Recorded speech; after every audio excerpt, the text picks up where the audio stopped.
Good evening to all of the viewers out there who are joining me on MTV and those of you who are joining me on Facebook Live through the page Making the Case. A special welcome to you all. It is August the 6th, and yesterday we saw the conclusion of the oral arguments in the application for the conservatory order to stop this illegal house-to-house activity that is taking place in our country. All of the submissions have been made, written and oral, and now we are at the point where we are awaiting the decision of the Chief Justice, which she will hand down on the 14th of August, next Wednesday. So we look forward very much to that next week. I have a few issues I would like to deal with tonight. I don't plan on talking for very long. I know that our viewers like to participate, and I have viewers who are very intelligent and who call in and make the program very interesting, and I value all of their contributions every week. So I will look forward as well for your participation this evening. The first issue I would like to address tonight is the concern about the Haitians that are coming into our country. Now, I know there's a lot of pandemonium and there's a lot of speculation as to their purpose here in Guyana. All indicators from the information that we have point to the smuggling and human trafficking of Haitians. And I want to make a few things very clear tonight from the party standpoint. The first thing, our party does not embrace xenophobia. We do not have any issue with the Haitians or Cubans or Venezuelans themselves.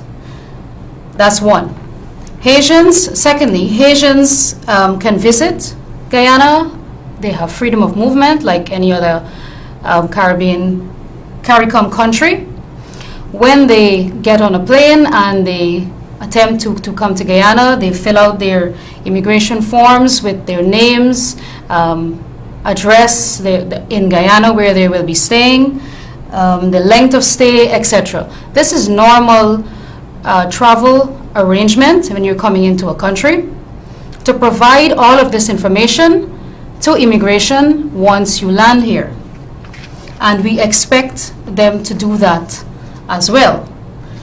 The third thing is, visiting here does not give you an automatic right to work. As you know, if you want to travel to Guyana and you want to work, there is a process that you have to go through to apply for a work permit and so on. So mere entry into this country does not give the Haitians or any other national, foreign national, the right to work here in Guyana and compete with our labor force. And fourthly, it has to do in relation with immigration itself. Now, immigration has a duty to verify the purpose of the visit for Haitians as well as any other foreign national, but particularly the Haitians because of the large number of visitors that we've been seeing.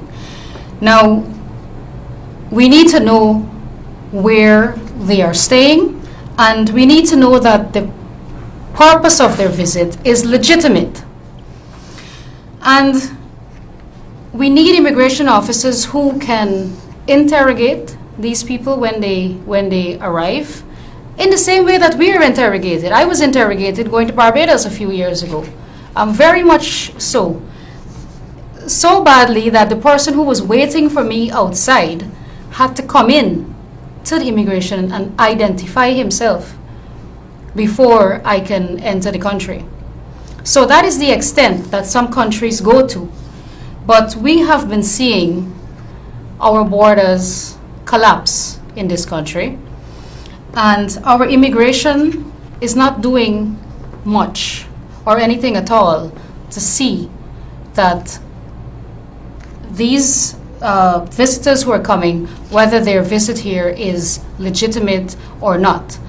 Take, for example, we know that when they come in, most of them say that they're staying at Sunflower Hotel.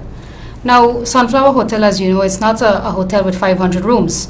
It's a limited amount of rooms, and if you are clearing hundreds of Haitians a day at the airport, they all cannot be staying at Sunflower Hotel. So those are the red flags that you have to look for and wonder, where are these people going, where are they staying, and what is the real purpose of their visit here. Because we have a situation where from January to now, over 8,600 Haitians have entered into our country, and we heard some statistics like only about 1% have left legally. And we are aware that there are government officials who are meeting these persons at the airport, and that is serious cause for concern, and that is why the situation with the Haitians is so very unique and unprecedented. So there is a network going on. This thing doesn't take one person to do. They have to arrive here, they have to have information where they're staying, somebody's picking them up, somebody's taking them to where they need to go. And then we have the Minister of Citizenship saying that he doesn't care why they're here. He has said that, those were his comments, and he's not interested in investigating how they are acquiring birth certificates and TINs. Our information is that they have been paying $5,000 per person for these documents. So if you multiply that, 5,000 per person by 8,600, you will see that that is over $40 million, in excess of $40 million. So this smuggling and this human trafficking that is happening in our country is very lucrative, it's very profitable, and the people who are involved in this will not stop, because they seem to be getting away with whatever is the plan. And of course we know that there's a very real fear that these persons are here to register to vote in our elections. And so that is our concern, especially at this time with the house-to-house registration that is going on. There are no scrutineers there. They're going around and nobody to verify that these documents are real or fake. The minister himself has reneged any responsibility that he will investigate that. And so you can't fix a problem that you do not acknowledge that you have.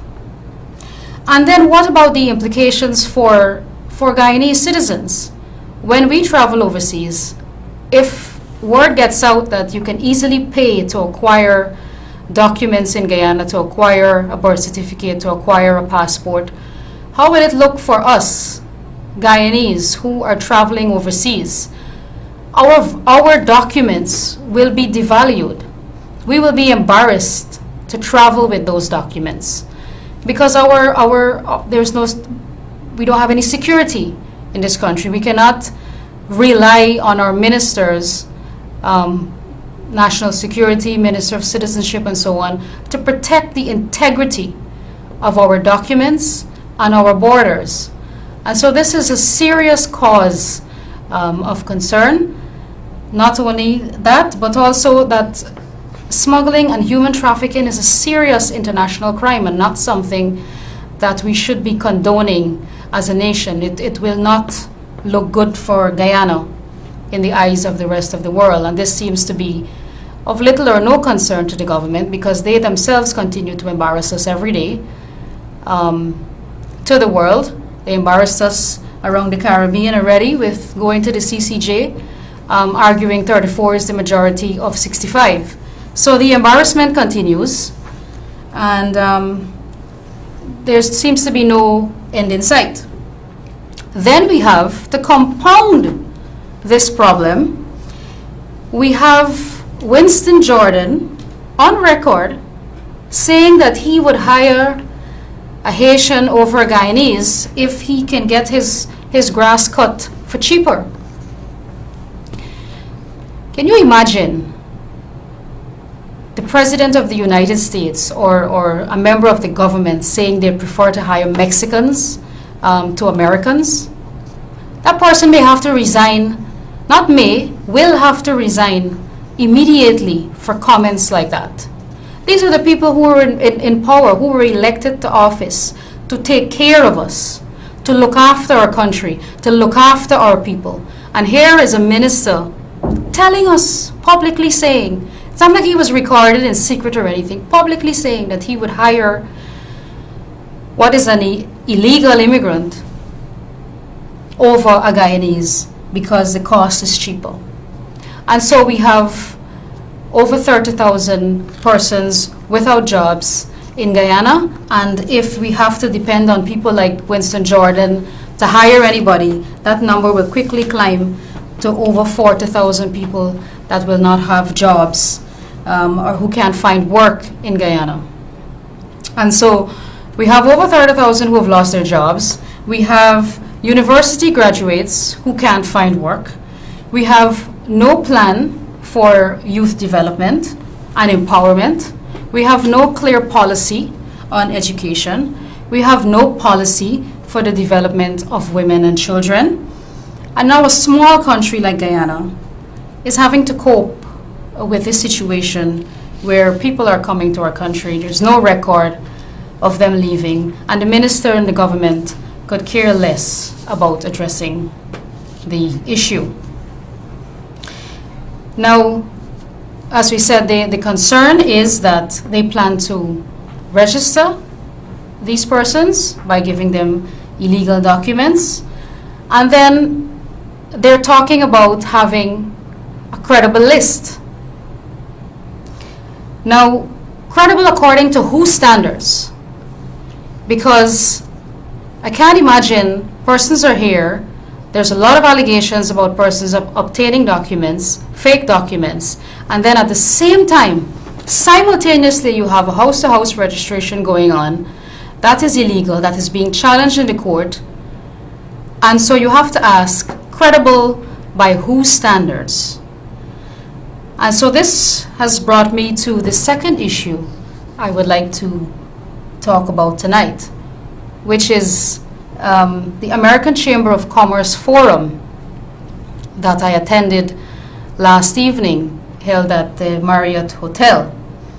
That forum was on the implications of the CCJ's consequential orders on business in Guyana. And the speakers of that forum were Mr. Ralph Ramkaran, former Speaker of the National Assembly, Mr. Anil Nandalal, former Attorney General and Minister of Legal Affairs, and Mr. Basil Williams, the current AG and Minister of Legal Affairs. Now, Mr. Nandalal did extremely well, as he always does, representing the party and giving a very good review of the laws governing the no confidence motion and the implications on businesses in Guyana. I can't say the same for the Attorney General, Basil Williams. I think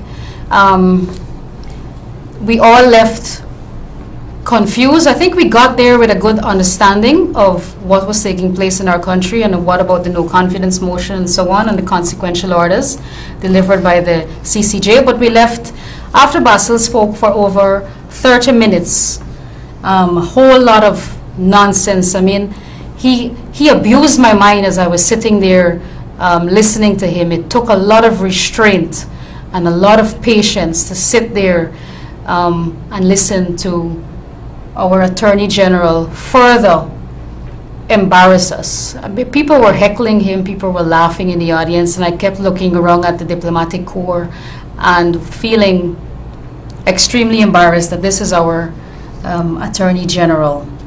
And so he said things, instead of addressing the issue and addressing the concerns of the business persons who were there, he went on to talk about things like narco state. Guyana was a narco state, and he went to talk about extrajudicial killings in Guyana and so on.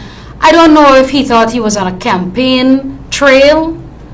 I don't know if he thought he was talking to some supporters at Congress Place. That had no place in the discussions last night, but I have a good feeling I know why he was speaking about those things, and I will come to that in a minute. But before we move on, I would like you to hear a clip from him in his own words. It was close to the end of the forum, and he had taken so many lashes from the audience, from Anil and from Ralph Ramkaran, that by this time he maybe ran out of patience, and we saw the true nature of the beast last night. And so I want you to listen to and pay very close attention to his words and the implications of what he is saying. This is our Attorney General. The issue of being in the interim government is not one of our making. It's not one of our making. We have been saying repeatedly, we are ready to participate in elections as soon as GCOM is ready to hold elections. And since you've been around, and you were part and parcel of elections that saw a lot of bloodshed in this country, a lot of violence, I'm surprised that you're coming to ask me a question like that. When you know the importance of having a credible elections in this country, when you know the importance of having a credible list, you were right up front and center in those arrangements. When you have elections, the tensions are exacerbated. You had neighbors had to come in post-1997 to settle these things. So I don't know at the level of development that we have. We didn't make any money in 23 years. Those who made the money know who made the money. They are willing to go to the election with an anyhow list. They are ready for their properties and all these things to be subjected to those same post-election type of violence that we had in the past. Isn't it? What is important here? You asked me what's treachery? That act of Mr. Sipasad Charandas Prasad has motivated the base in this country that might have been difficult for us to have done in a short space of time. Everybody's energized, everybody's up front, ready. The last thing you could do is give them a list, and when they turn up to vote, the name not on the list, they got to go to Eshikribble to vote, and all those things. Is that what you want in this country? You operating as people as though people are strangers here, and some people just come to the country, you could tell them anything. We always have to have at the back of our heads how fragile our elections are. And for the last two elections, because of moving towards inclusiveness, and breaking the back of racial plebiscite, you had no violence. In 2011, in 2015, even in 2006. So we have to ensure we have a credible list. We owe it to the Guyanese people. Because there's a lot at stake at elections. And people who have voted to put in the APNU, AFC in government, you think they are happy about the act of treachery that has truncated the 5 years they vote for transformation? So I don't know why we bury our heads in the sand. Guyana at this time needs a credible election. You could only get that with a credible list. GCOM has a policy of updating its list, creating a new register every 10 years. The last time they did it was in 2008. In 2018, they issued an order for another house to house. Compile it. The Constitution said they could compile. It's a new register. Who in the country would be resident in a registration division in which they live? If you're not in a registration division in which you live, you're not on the list. So that would show you how many people out of the country, how many people have died, and all these things. So to me, it's hypocritical to come and just pose the question when you know the deep-seated issues that attend national elections and general elections in Ghana. And I don't want to say, well, yeah, okay, hold the election. Because the consequences will be there. Everybody knows this. So let's get the major players, get those constitutional actors. That in fact should be the call by these bodies in this country. Get the constitutional actors as envisaged by the CCJ, bring them, encourage them to get together and make decisions in the interest of this nation. Not come with half-baked, partisan proposals that you know would generate a lot of animosity and hostility. You know that. So please, do the Guyanese people a favor and put up a proper proposal. Ask the players, come together, let's get a 2/3 extension, let's get a date, and let's run the elections. Thank you. Anna, you want to get into that question now? Summarize all that has been said. Okay. Is our way or is destruction? That is all that amounts to. You don't have nothing to do with law and order and constitution. Guyanese, you just heard our Attorney General, in his own words, inciting violence. He's actually calling for it to happen.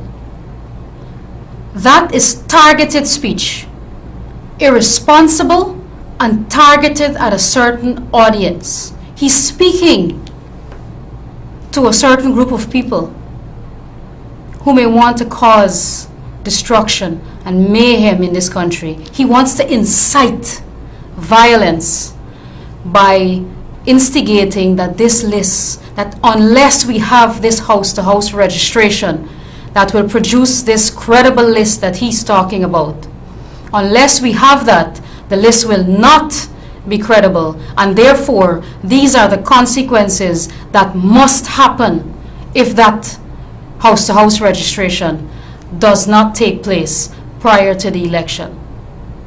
I hope you listened to his words. He said, we didn't make any money in 23 years. I don't know who the we is. Maybe he's talking about the PNC members.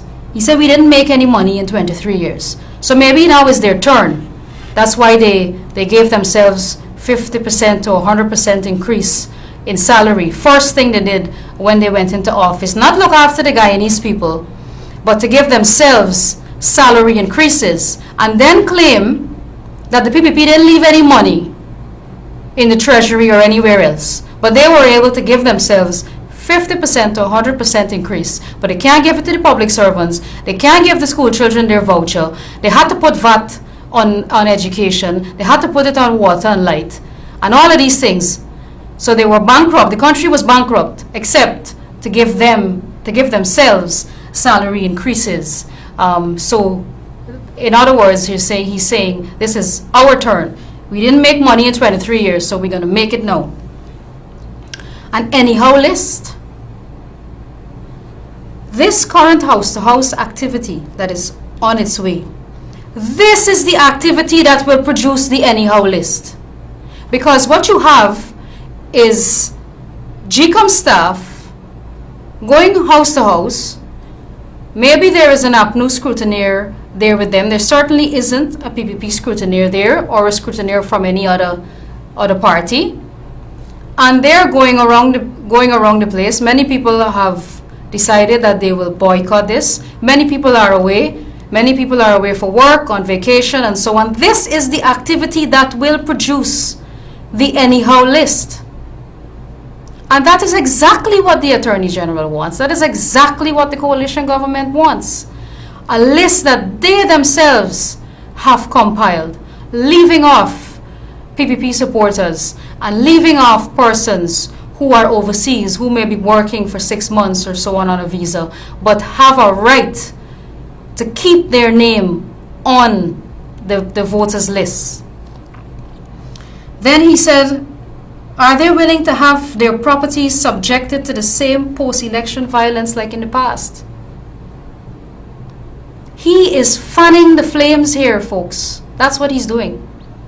And in any developed country, any other developed country in the world, the minute the Attorney General stepped off the stage, he would have been arrested for inciting violence, but not in Guyana. That's just political rhetoric, we say, or rancor. So it's given a pass. The consequences will be dark. Is that what you want? He asks a rhetorical question. Is that what you want? He's threatening. He's threatening this violence, that if they do not have their way with this house-to-house registration, this is what will happen. He didn't go there to talk about the CCJ's implications, the CCJ's consequential orders, the implications on businesses in Guyana. He went to talk about his own implications. He went there to talk about house-to-house registration and further to fan the flames, to put our country into further chaos on this house-to-house registration process. And in the meantime, what we went there for is to talk about business and our economy. What is all of this doing to our economy? Are we not thinking about that? The Attorney General himself admitted at the forum that, and we have heard the President and so on say this, that they have accepted their interim state and that they will only perform routine functions and award routine contracts, etc. He said that we have accepted that we are in a routine functioning mode. But for how long will we continue with routine functions? Routine functions and handing out routine contracts does not propel our economy forward. It just keeps us running day to day. When are we going to start preparing for first oil? When are we going to start drafting a proper policy on local content development so that our people, the Guyanese people, can be a part of the oil boom, that we can be direct beneficiaries, that we can participate in oil production? When are we going to get to that stage? When are we going to start preparing ourselves and our country for what is coming?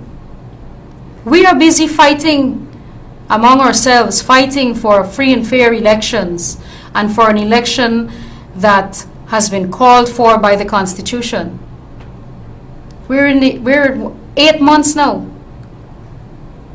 We're in this fight, in this struggle. And the economy is suffering. The people of this country are suffering. We need elections to get on with life. We're here fighting about this, and the foreigners are carrying on with their business. And we are going to be the losers. Guyana is going to be the loser. Guyanese will be the losers. So why would you want to defend a government who is in office illegally, unconstitutionally, illegitimately, hanging on to power? What about our interests of Guyanese people? We need a legitimate government, a constitutional government that is endowed with all the powers and legitimacy to sign major contracts, that will bring about the transformational changes that we need so badly in Guyana. We don't need a routine government. How long are we going to function on a routine government? Our progress is being held back so that they can hang on to power for a few more months. And then they have all of their supporters on the bandwagon peddling these lies about the list being bloated and corrupt. And then they just throw figures out there. The president introduced this figure of 200,000 incorrect entries, and the list is bloated by that figure, just thrown out there. Nobody can explain up to now where the president got this figure from. The chief elections officer declined to call the list bloated. And he has said that this list can always and will always be refreshed and made credible through a claims and objection period. What more do we need to hear? We have discussed this issue over and over again. We have made the case as to why we do not need house-to-house registration, and that this is only a ploy for this government to remain in office, to buy more time. Now we heard yesterday the Attorney General saying that if the government does not get the 2/3 majority required to extend the life of the government past September 18, that the president will remain until a new president is sworn in. Full stop. That the president will remain, and that there will be no constitutional crisis. So he will remain until when? Indefinitely? Now, I'm sure the judges of the CCJ are watching, and when I heard Basil say that, I remembered Justice Saunders holding up the Constitution and saying, "What do you want me to do with this?" So Basil has clearly tossed that aside, and that is the legal advice that he is giving the president and the government. And so I think clearly, after coming away from yesterday's forum, it's cemented in my mind now that these people are not going to go easy. We have a long battle ahead of us, but the race is not for the swift. And we have been in this for a long time now, and we will continue to see this through. We will continue to stand by the Guyanese people, and we will see this through. We have to have elections, and we have to ensure that these people who make up this government, this shameless bunch who have no regard for the Constitution, no regard for rule of law, we have to keep them far away from government and from power. They must never even smell it ever again. Now, as I mentioned before, Basil Williams was talking about narco state and killings very out of context. And I suspect that it has to do with the advice that they have been receiving from the campaign firm that has been hired for them by an oil company that they signed a contract with back in 2016. So even though they have not called elections, they now have a campaign firm who is advising them on their campaign strategy.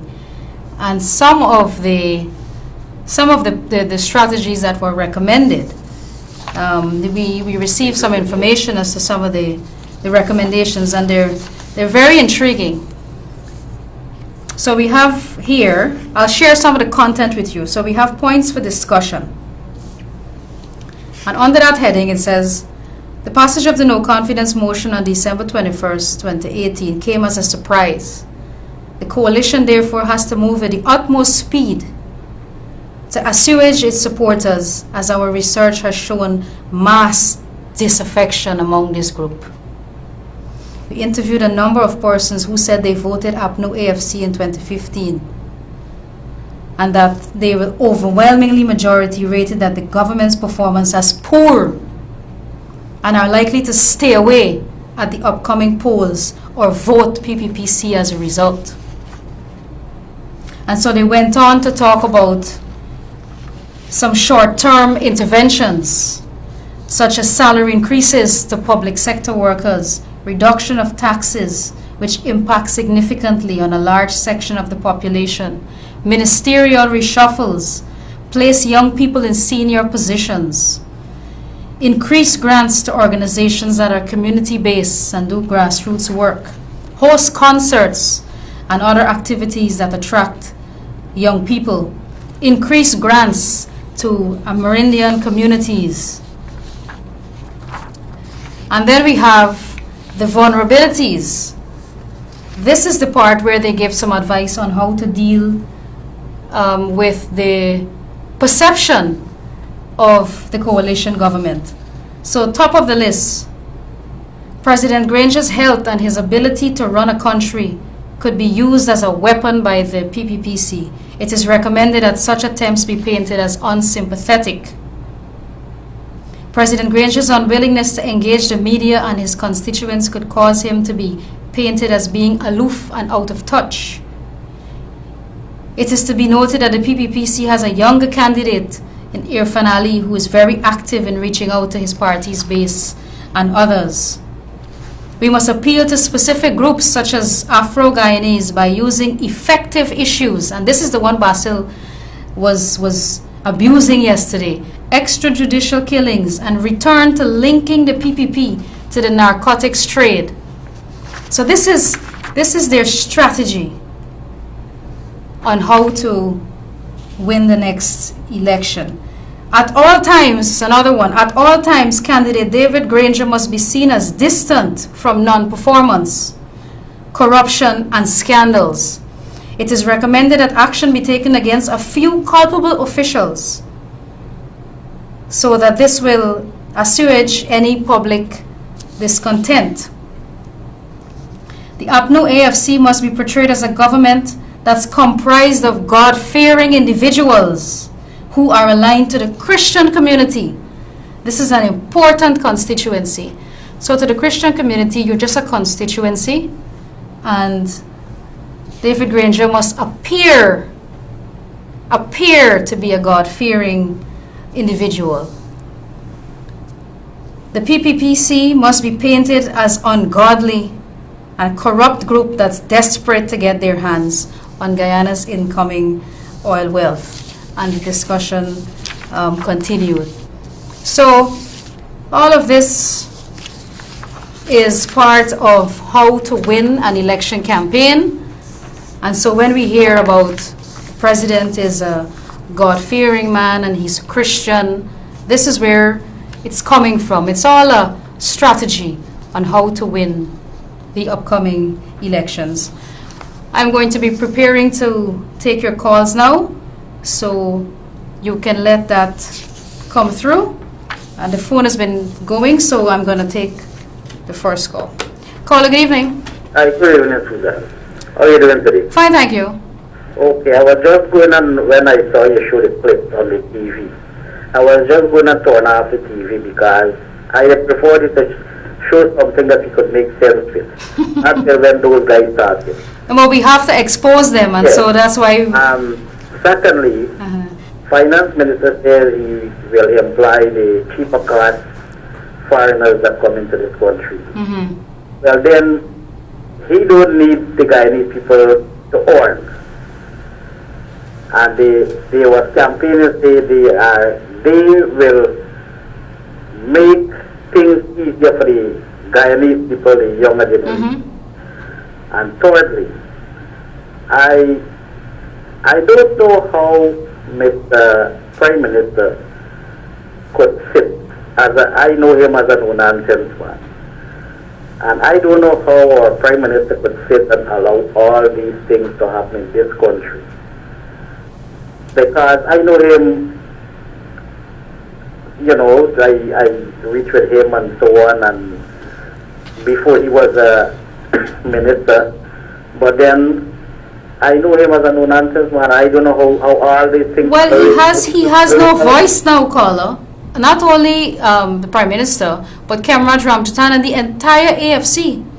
They have no voice now, they have no say, they have completely merged with the PNC.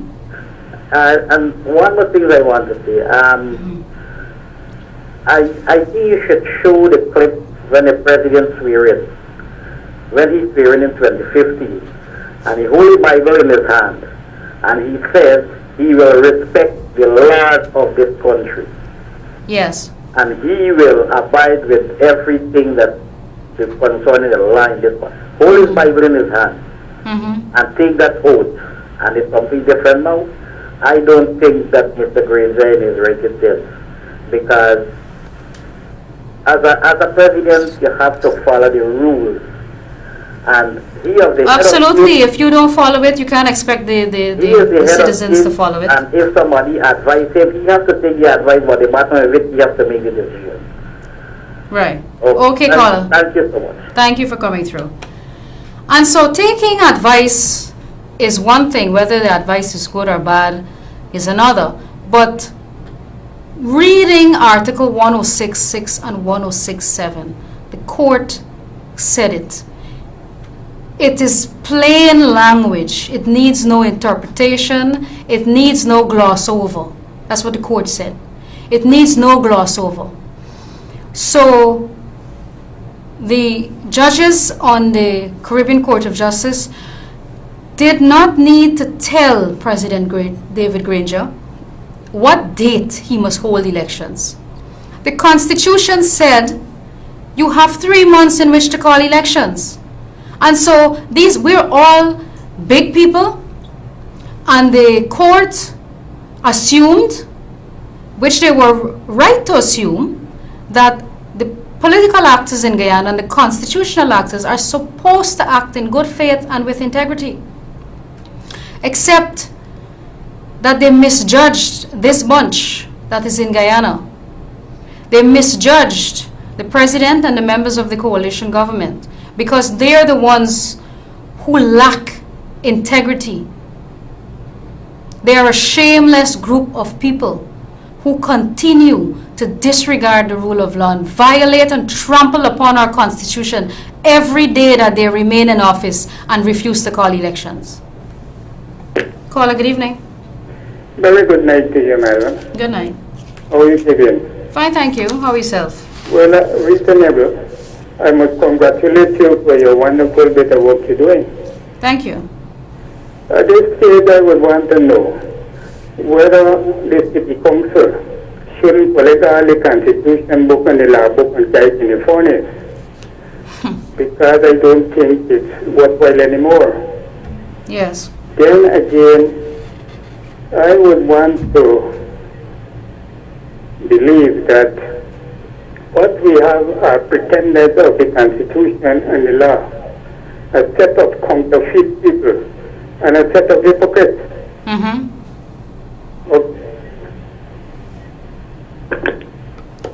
Okay, caller, thank you for coming through. Caller, you're on the air. Good night. Good night. Okay. I can't something that Can you turn down the volume of your television, please? yeah, Mr. President? Hello? Yes, go ahead. Okay. You feel like you're talking to the people, as a African legal Chinese. Not like you're talking to it's true. If they kill enough black people and get more suffering, and they don't come here, the man do all them things yet.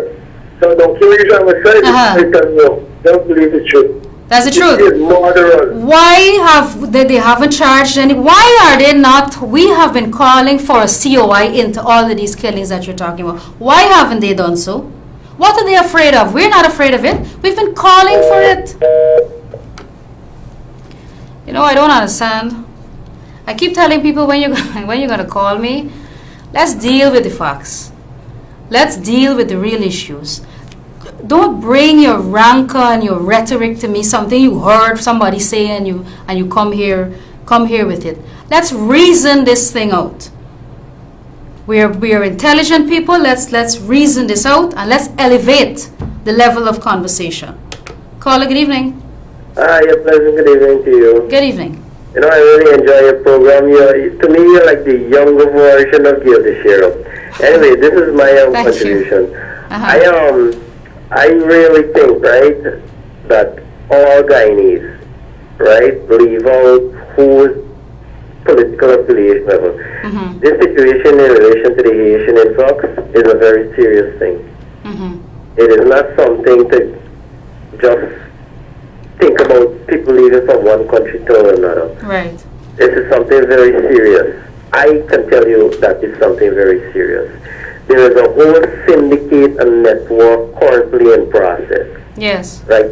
Ever since this de facto government took into power, right? Ever since they implemented that Ministry of Immigration and they appointed that man to run that, I initially knew to myself, right? Yes. Something was brewing. Mm-hmm. And lo and behold, it actually came to be. Every single person that is connected to that ministry, right? To that man himself, Felix, Yes. that those be at the airport, all of them are questionable characters that were involved in some very questionable activities in the early days. Mm-hmm. Right? And let me tell you, this is just a recipe for something big to come. And I commend Dr. Barrett and everybody that is looking into this. But, Susan, I honestly think that the ABC countries, also the international, all the international communities to look into this, because we intellectual people, we know what is the issue with Haiti. Yes. Right? And, you know, information is out there. I think that people should go on the net, get all the information, get about Haiti, right? We know what goes on about there. We know there are tools. There are people for hire to get things done. I truly think that we should really target this as well. Secondly, something is terribly wrong with Basil Williams. I don't know what is going on with him. I don't know. He operates in a way that he is not aware that the Caribbean Court of Justice has taken into consideration our country, our democracy, and our constitution. Because the way how he babbles, he is like oblivion to that there is a higher authority over him. No, well, remember, they come from the bunch that believes in party paramountcy. So throw away the constitution, throw away all the law books. You know, party comes first. And that was during the Barnum era. They declared the party paramount. They're in a loop thinking. They're not fully aware that, you know, this is not like long ago. I'm only 42 years of age, but I'm great with knowledge. I like reading, and I keep abreast with everything. But the way how they operate, they live in a loop, like in a circle, like nothing is beyond, you know, square. Right. So I listen to him. I listen to numerous of their comments, and it's like, you know, there is nothing beyond them. But what I would like them to know is that there are people out there that are listening to them as well. But I do hope that we continue the fight and we keep to what we have to get done. But I do hope in relation to this Haitian issue, it is very serious. It's not something delicate. It's not something minor. It is a big syndicate. It is a big operation that is going on. We have to be very careful, right? And we have to expect the worst scenario. The worst case scenario. Okay, caller. Thank you very much for your contribution. And the caller is right. For this operation to take place, it has to involve a large number of people in order to make it happen. And since this has been going on for a few years now, dating back, as the caller says, since the government established the Ministry of Citizenship. And somebody actually said to me back in 2015 that Winston Felix is there to deliver the elections. Somebody said that to me. And so now we are seeing the manifestation of that. And since the no confidence motion last December, which took them by surprise, as the campaign firm noted in their recommendations as well, they've now had to double and triple their efforts to get this done quickly. And so hence the sharp increase in Haitians entering the country from January to now. Caller, good evening. Hello? Hello? Hi, good night. Good evening, caller. Okay, I'm watching your program here. And you must continue the good work you're doing. You see them chapters who are making a whole heap of big fuss. Mm-hmm. And they don't understand this and they understand that. Why the CCG ruling PPP fever? Mm-hmm. This is like a set of dons and really think Guyanese is a fool. But not this go wrong. Now, did you know what body suffering on the road now? Mm-hmm. You know how much body suffering on the road? They should have come out and go up on the street and see how trade man does suffer. Mm-hmm. And my contribution for the thing. Thank you very much, caller. And that is our main concern.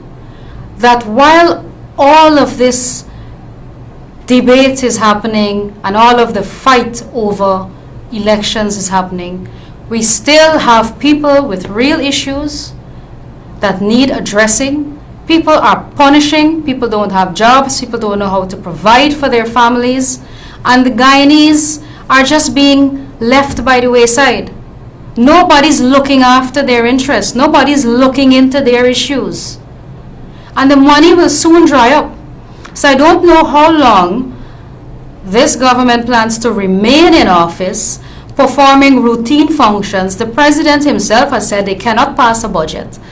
But we are approaching the end of the year, so I don't know where they're going to get money from to continue being in office as a routine government, as a caretaker government. I don't know how long they will continue on this path while Guyanese continue to suffer. And then to compound the issue, you have Winston Jordan saying, oh, he would hire a Haitian if they charge him less than a Guyanese.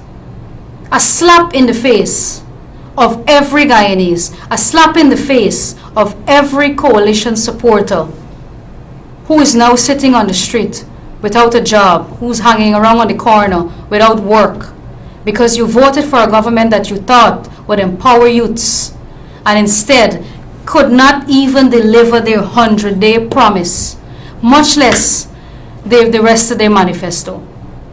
Just like the Constitution, the manifesto got thrown away. Just like that. And they're doing now what Basil is talking about. We didn't make any money, so we gonna make some money now. We as in the government and their families and their cronies. That's the we he's talking about. Not you and me, not ordinary people. Himself and his government he's talking about. And they expect you to go and vote for them or put them back there to take care of themselves. Caller, good evening. Good evening. I Yes. got 3 points to make. Go ahead. One, I usually come up with a complete point of February. Sorry, say that again? I come up with Okay. I don't know, I get a proper job. Mm-hmm. Working 1 day and 2 days and things. Right. Number 2, Mm-hmm. in Kayan, if this should happen in Kayan, I don't know what it is. When they say they got a day strike, when they're striking for something like if there is just a cent more, and if it is a strike, no shop, nothing to open, no transition, nothing to run on the road. Mm-hmm. If you want something to eat tomorrow from the shop, you have to buy today. Mm-hmm. Cut tomorrow is a strike for just for cents. Right. I think that is one thing we have to take in the country. That is a real strike. When you read something like how the sun passed on this and passed on that, and if you get a strike, a 1 day or 2 day or a week strike, the whole country shut down. That is the only we can get this government out. That's the only way we can have change. Yes. And the next point, Minister Kratman went to BVS, and he says that no voter in put in there, God put in there, and God has to take them out. Mm-hmm. I don't know if being that people living in Ghana, if fear God, that God put in you and God will take them out. Well, you know, when they have nothing else to say, this is the issue. This is what they usually rely on. And number 3, I don't think they got no workers in there, only Haitian. I can't say the finance minister. Purely men living in Guyana. Yes. We in Punjab, the Haitian them can work, so they give Punjab to them, regardless of what price they're working for. Okay, Colin. Thank you for coming through. Do you remember when the president went, was it in Buxton? I think he was addressing some youths a couple of years back, and he said they don't have jobs because he was speaking to them directly. You don't have jobs because you're lazy. The President David Granger said that to the young people of this country. You don't have jobs and you can't find work because you're lazy. So they say whatever is convenient at the moment. Now they're going to want to try to revamp this youth empowerment movement. That is a farce. I hope our young people do not fall into that trap again. It is a trap. You have seen that this government can do nothing for you. Nothing they can do for you. They never intended to do anything for you. They don't know how to do anything for you. And so you must remove them from there. And you hear what the caller said? If the government implements a policy that is even a cent more, they want to charge people, even if it's a cent more, people come out on the street and put a stop to it, demand and strike, and all the shops are closed, and demand that the government does not do that because it affects the people directly. Where are our people? PPP alone, the PPP supporters alone are taking this fight to the government. And it is not a PPP's fight. I keep saying that over and over again because it's the truth. It is not a PPP fight. You have a government who is in office as a caretaker government. The Constitution says that if on a successful passage of a no confidence motion, the President and the Cabinet must resign. The following article says that they must hold an election within 3 months. They went throughout the court, the legal system, all the way to the Caribbean Court of Justice, who ruled that the government must adhere to Articles 106.6 and 106.7. Those articles are activated, and the pause button has been released on June 18. The court don't need to tell you that by September 18 you must have elections. They said the pause button is lifted, and they deliver their judgment on the 18th of June. They expect the president to act with integrity, to act with some decency, to act like he has 1 ounce of care for the Guyanese people, to show 1 ounce of respect for our constitution, for our rule of law, for the people of this country.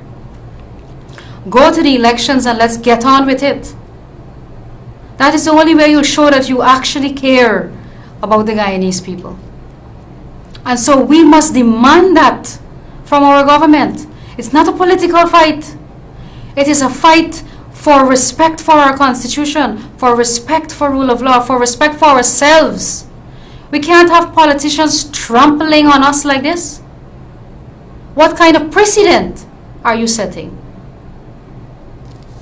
And so that is all for this evening. The operator has indicated to me that I'm out of time. I will see you again, same time, same place next week. Please be safe, have a good week, and thank you very much for watching.